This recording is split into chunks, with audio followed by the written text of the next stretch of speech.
সকালবেলা প্রতিটা পাখি না খেয়ে বের হয়ে যায়। একটা পাখির পেটের ভেতরে কোনো দানা পানি নাই, কিন্তু আল্লাহর উপর তাওয়াক্কুল করে পাখিগুলো যখন বের হয়ে যায়, বিকেল বেলা পেট ভর্তি করে, উদর ভর্তি করে, আবার পাখির নিরে পাখিগুলোরে ফিরিয়ে দেয় কে? পাখিগুলো কি আমাদের মতো খাবার জমা করে রাখতে পারে? আমরা তো 7 দিনের বাজার একবারে করে ফ্রিজে রাখি। পাখিদের ফ্রিজ আছে না? আছে। আমাদের অতিরিক্ত টাকা হলে আমরা ব্যাংকে ব্যালেন্স করে রাখতে পারি, অ্যাকাউন্ট করে রাখতে পারি। পাখিরাও তো অ্যাকাউন্ট করে রাখে না? না, প্রতিদিন না খেয়ে বের হয়। কালকে ওই পাখিটা কি খাবে, কোন জায়গা থেকে তার রিজিকের ব্যবস্থা হবে, আল্লাহ ছাড়া কেউ জানে। এটার নাম তাওয়াক্কুল। এটার নাম কি? এজন্য ইসলাম আমাদেরকে শিখায়, সালাত যখন শেষ, বের হয়ে যাও, কাজে নেমে পড়ো। কাজে কোনো লজ্জা নাই, পরিশ্রমে কোনো লজ্জা আছে? যিনি রিক্সা চালায় এতে তার কোনো লজ্জা আছে? দিনমজুর, কুলি, ঠেলা গাড়ি চালায়, ছোট্ট ব্যবসা করে, এতে কোনো লজ্জা আছে? লজ্জা নাই। খেয়াল রাখবেন, লজ্জা হচ্ছে অলসতায়। লজ্জা কিসে? বিষ্ণু ঈসা ইসলাম বলেছেন, মা আকালা আহাদুন তুআমান ক্বাত্তু খায়রুম মিন আইয়াকুলা মিন আমালি ইয়াদি। নিজ হাতে উপার্জিত খাবারের চেয়ে, অর্থের চেয়ে শ্রেষ্ঠ খাবার পৃথিবীর কোনো মানুষ কোনোদিন ভক্ষণ করে নাই। চিল্লায় কোন সুবহানাল্লাহ। শ্রেষ্ঠতম খাবার নিজ হাতে উপার্জিত খাবার। ঘাম জড়িয়ে যে অর্থ উপার্জন করা হয়, যে ইনকাম করা হয়, এটা হালাল। আর হালাল খেয়ে দোয়া করলে কবুল করে কে? এজন্য খেটে খাওয়া মানুষ, শ্রমজীবী মানুষ আর মেহনতি মানুষদেরকে বিশ্বনবী খুব ভালোবাসতেন। তারা বিশ্বনবীর বন্ধু, আর বিশ্বনবী ছিল তাদের বন্ধু। সুবহানাল্লাহ পড়েন। এত ভালোবাসতেন বিশ্বনবী খেটে খাওয়া আর মেহনতি মানুষদেরকে। সব সময় বিষ্ণু ইসলাম তাদের জন্য দোয়া করতেন। এজন্য যারা খেটে খায় তারা কপালওয়ালা, তারা মুস্তাজাবুদ দাওয়া। তারা কি? মুস্তাজাবুদ দাওয়া মানে এমন ব্যক্তি, যে ব্যক্তি দোয়া করতে দেরি হয় কিন্তু দোয়া কবুল হতে দেরি হয় না। আপনারা এখানে ব্যবসা করেন কে কে? দেখি তো হাত তুলেন তো। ব্যবসা, মাশাআল্লাহ, অনেক ব্যবসায়ী আছে তো দেখি। আচ্ছা, হাত নামান। চাকরি করেন কে কে? চাকরি, চাকরিও তো অনেক করে দেখি। হাত নামান। প্রবাসী, ছুটিতে দেশে আসছেন? হুজুর আমি আছি। কই? আপনি দেখতে আসছেন? মাশাআল্লাহ। কোন দেশে থাকেন? সৌদি আরব।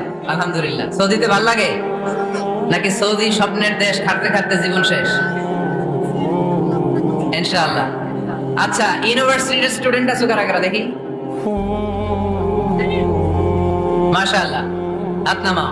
ক্লাস 5 থেকে ইন্টারমিডিয়েট পর্যন্ত পড়াশোনা করতেছো, অথবা দাখিল আলী পর্যন্ত, কারা কারা দেখি? মাশাআল্লাহ। হাত নামাও, হাত নামাও। একবারও যারা হাত তোলেন না, এবার তারা হাত তোলেন। আপনারা কি করেন? হ্যাঁ, বেকার।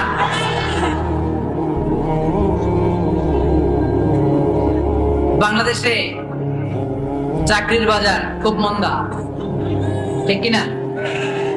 বাংলাদেশ ইন্ডিয়াতে চাকরি পেতে অনেক কষ্ট।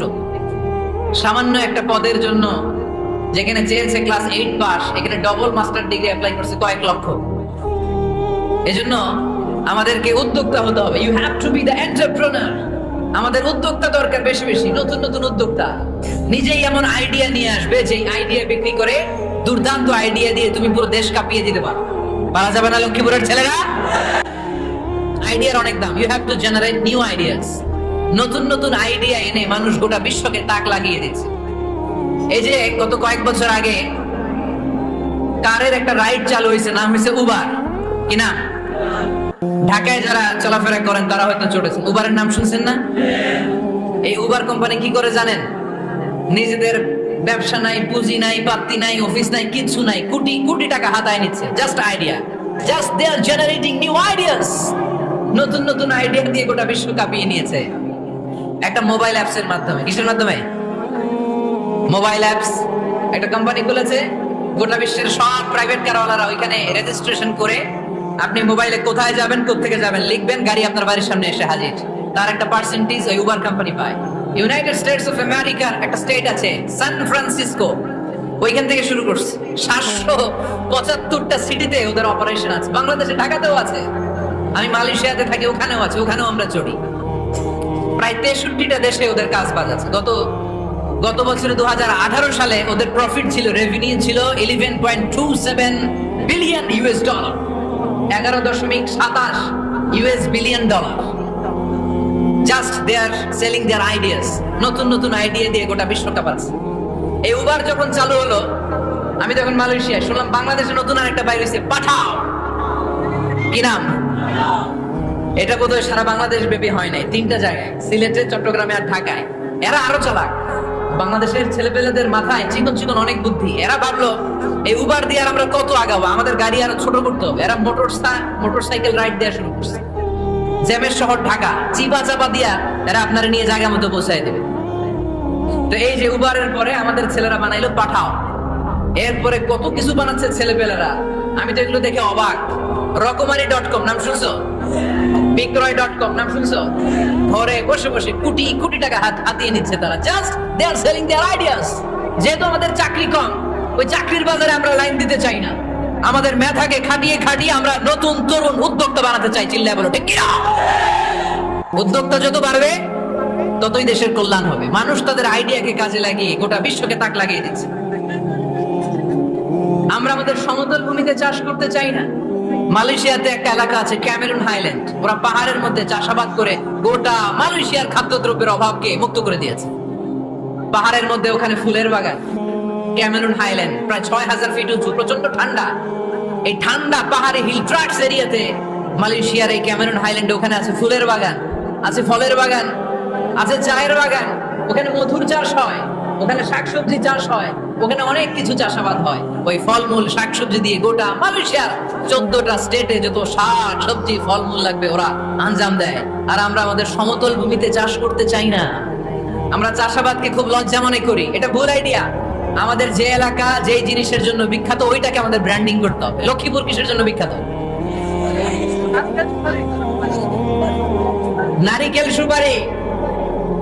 নারিকেল সুপারি যে পৃথিবীর কত মানুষ, ইন্দোনেশিয়ান লোকেরা মুড়ির মতো খায় নারিকেল আর সুপারি। এইটারে আমাদের ব্র্যান্ডিং করতে হবে। যেই দেশে যেটা আছে, যে এলাকা যেই পণ্যের জন্য বিখ্যাত ওইটা আমাদের ব্র্যান্ডিং করতে হবে। আমরা যেটাই করি না কেন এটা ভালো করে করার দরকার আছে না নাই? এজন্য কাজে আর শ্রমে কোনো লজ্জা নাই, লজ্জা হচ্ছে অলসতায়। লজ্জা কিসে?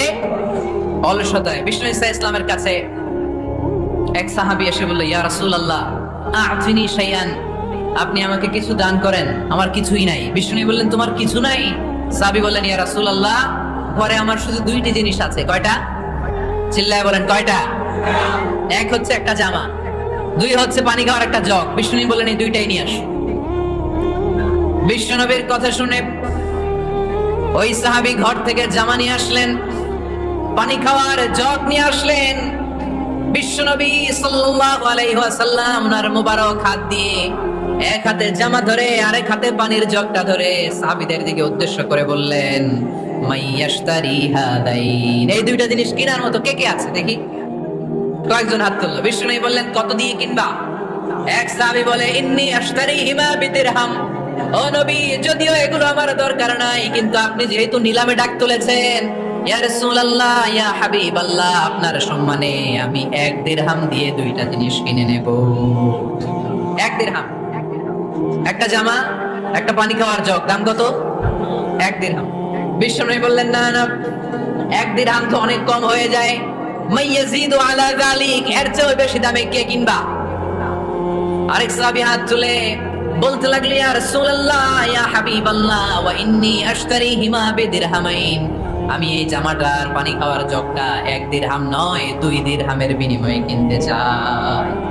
বিষ্ণু ইসলাম ওই সাহাবাকে দিয়ে দিলেন, দিয়ে 2 দিরহাম নিয়ে যে লোকটা ভিক্ষা করতে এসেছিল তার হাতে 2 দিরহাম দিয়ে বললেন, যাও 1 দিরহাম দিয়ে ঘরে খাবার কিনে দিয়ে আসো, আরেক দিরহাম দিয়ে একটা কুঠার কিনে নিয়ে আসো। শুনতেছেন? কি কিনে নিয়ে আসো? কুঠার দিয়ে কি করে? গাছ কাটে। ওই সাহাবী কুঠার কিনে নিয়ে আসার পরে বিশ্বনবী নিজ হাতে কুঠারের মধ্যে একটা কাঠের হাতল লাগাই দিলেন। আল্লাহু আকবার। হাতল ছাড়া কুঠার ইউজ করা যাবে?